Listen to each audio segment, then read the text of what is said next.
You are not being compared against every other MBA applicant. You are being compared against the people applying from the same genres.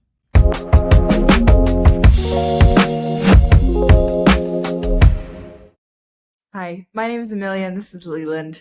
We've helped more than 10,000 people get into the best schools and companies in the world, and we're excited to help you too. Today, we're going to talk about what you need to know before applying to MBA programs. Business school can be a huge unlock for many people's careers. The curriculum, the network, the recruiting, the credibility, but it's also a major investment in terms of both time and finances. If you're going to do it, it's important to do it right. So with that, let's go into some of the non-obvious things that you should know before heading down that application process. First, understand that in many cases, the most important piece of your application and a pretty clear indicator of success is going to be the strength of your narrative. It is crucial to have a cohesive story that clearly answers 5 questions. Where have you been? Where are you going? How will an MBA help you get there? Why now? And why that particular school? The best MBA applications that we've seen are those that are deeply grounded in self-reflection and awareness. They have a theme that's demonstrated in the whys of their life's major decisions thus far, which shows intention, motivation, and dedication. Your theme should be hyper-personal, and there needs to be real evidence in your past that supports it. For example, if you say that you want to go to business school because you want to start a wellness company that increases the quality of people's lives, you need to have done things in the past that demonstrate that that's actually your trajectory. For example, maybe you've started a company already, or you've worked in another company in the wellness space. There needs to be some kind of proof in your past that indicates that your trajectory is going to be what you say it is. In general, your narrative needs to be logical, which means it needs to have that supporting evidence, and it needs to be cohesive, which means there's some kind of theme that's tying the different stages of your life together. If you can say confidently that you have both of those things, you're off to a really good start. To get into the nitty-gritty, some of the things that we recommend you do to get started down that application narrative path are twofold. Number 1, journaling. Reflect on your past decisions. What gives you energy? What is the mark you want to leave on the world? What do you believe you would bring to an MBA class? And what are your values? The other thing that you can do is talk to close family members and friends. How have you grown or changed since they've known you? What do they perceive as some of your strengths and weaknesses?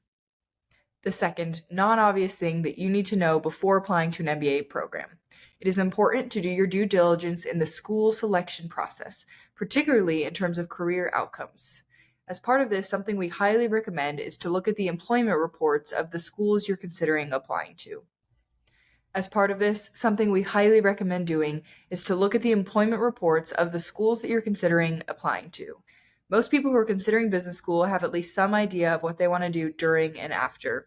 Every top school releases a ton of employment information on the percentage of the class that went into certain fields, what their compensation packages look like, the full-time and internship placement rates, top employers, and so much more.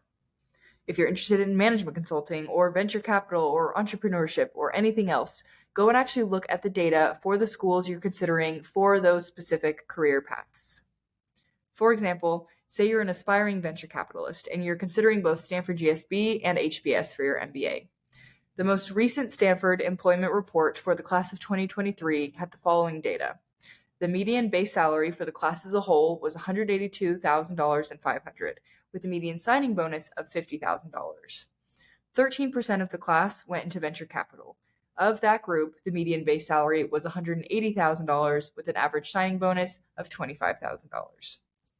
Stanford also tells you that 54% of all full-time job acceptances were school facilitated, which means the school played some role in helping those people land their job.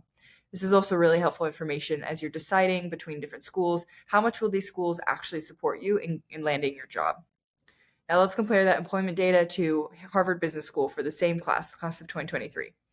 HBS says that the median base salary of the class as a whole was $175,000, with a median signing bonus of $30,000. Only 6% of the class went into venture capital, as opposed to Stanford's 13%. Also remember, though, that the class sizes are different.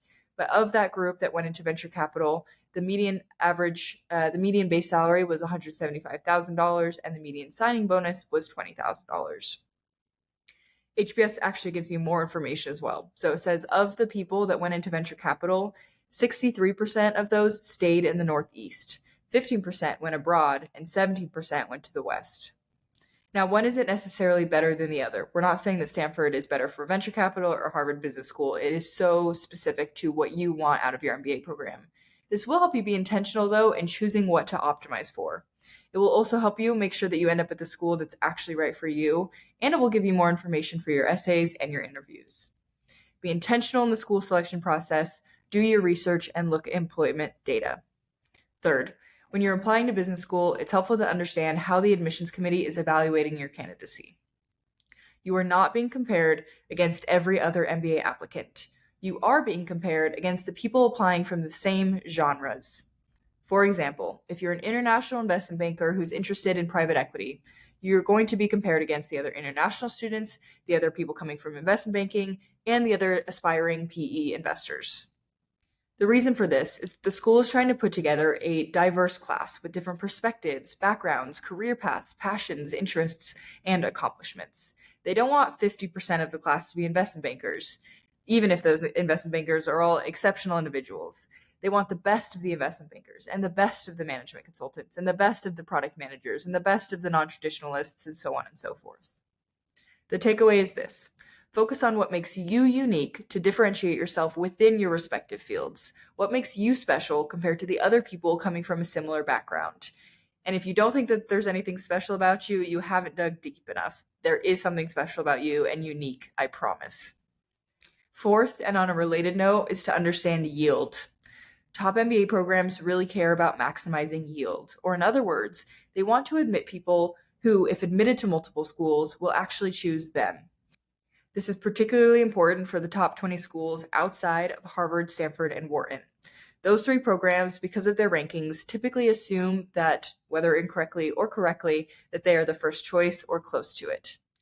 Tactically, this translates to applying to schools that you genuinely want to go to, and two, making a really strong case for why you want to attend that program. Dig deep and do your research into what makes each unique, and then tie it to your background. Your why this school should not look alike anybody else's why this school, and make sure to be as specific as possible to get further to that goal. A related piece to this is that these schools want to accept people who would genuinely make that program a better place and who don't necessarily need them to succeed. You want to show that you are a rocket ship that is going to get to where you want to go one way or another, with or without them. But by partnering with each other, both parties will get some kind of value. Fifth, the MBA application process is a lot more holistic than many people expect. We see a ton of 4.0 applicants with a killer test score who think that admissions is a given, when that is not the case. These applicants typically don't spend the requisite time investing in the other areas of their application and are then shocked when they don't get into a great program. On the flip side, we see a ton of people with a lower than average GPA or test score who count themselves out of the process too early. MBA programs pay closer attention to the non-academic factors, like your essays, your letters of recommendation, your resume, than law school admissions committees and some other graduate programs. But what does this actually mean? Well, if you have a great GPA and test score, awesome, you're off to an excellent start. But don't let off the gas. Make sure to invest the time needed to get really powerful letters of recommendation and essays in particular. If your GPA and test score are on the lower side, understand that you may have some work to do, but believe that you can still get into a really good program. Focus on building a really strong narrative and shoring up that academic weakness in whatever way you can. What I mean by that is, for the admissions committee, the GPA and test score components act as kind of an indicator of raw intelligence on the one hand, and proof that the applicant is going to be able to handle the academic intensity of the courses on the other. There are a lot of ways to show intelligence and academic competence outside of those two components. Now, to be clear, I am not saying that the GPA and test score don't matter. They definitely do, and you should absolutely try to get as high of a GPA and as high of a test score as possible. But don't underestimate the importance of the other areas of your application. MBA applications require tons of time and energy. Elite programs like Stanford, Harvard, and Wharton are so competitive, along with the rest of the M7. It's important to be really intentional and strategic in how you approach the application. We know there's a ton of confusion and ambiguity surrounding the business school application process. Our goal is to bring transparency to that process, as well as democratizing expertise, getting you the information that you need to make the best decisions possible and prepare the strongest possible applications. To that end, please like and subscribe for tons more MBA content just like this. Let's get you into your dream school.